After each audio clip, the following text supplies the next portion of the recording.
Pengine mwaka huu 2025 utakuwa ni mwaka mzuri sana kwa Abby Chams, msanii kutokea hapa nyumbani Tanzania. Baada ya kutajwa kuwania tuzo za BET mwaka huu, amefanikiwa pia kuandikwa katika jarida la Rolling Stone Africa, ambapo wanamuelezea kama ni future ya Bongo Flava. Kwa hiyo ukienda kwenye website yao utakutana na hii story ya Abby Chams, lakini pia wameshare kwenye page yao ya Instagram wakiandika Rolling Stone Future of Music. Na Abby hapa kama unavyomuona katokea, na kwenye caption pia wameandika Tanzanian pop star Abigail Chams is carving her own lane.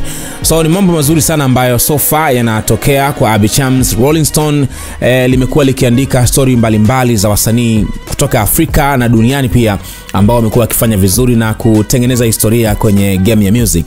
Kwa hiyo Abby Chams naye kuingia katika jarida hili, unaweza kaona kabisa ni mafanikio makubwa. Story yake kuandikwa humu, watu wengi wanafuatilia hii magazine, watasoma pia na kuweza kumfahamu, na wale ambao pengine hawakuwa wanamjua vizuri watapata nafasi ya kumfahamu kupitia platform kama hizi hapa. Kwa hiyo hii ni hatua kubwa sana na mafanikio makubwa kwa Abby Chams kuendelea kusogea duniani na kutangaza muziki wake. Imagine kama atashinda tuzo ya BET, itakuwa ni kitu kikubwa sana. Atakuwa ni msanii wa pili kutokea hapa Tanzania kushinda tuzo hii baada ya Vanny Boy Rayvanny, lakini pia ni msanii wa kwanza wa kike kutokea Tanzania kuwahi kutajwa kuwania tuzo za BET.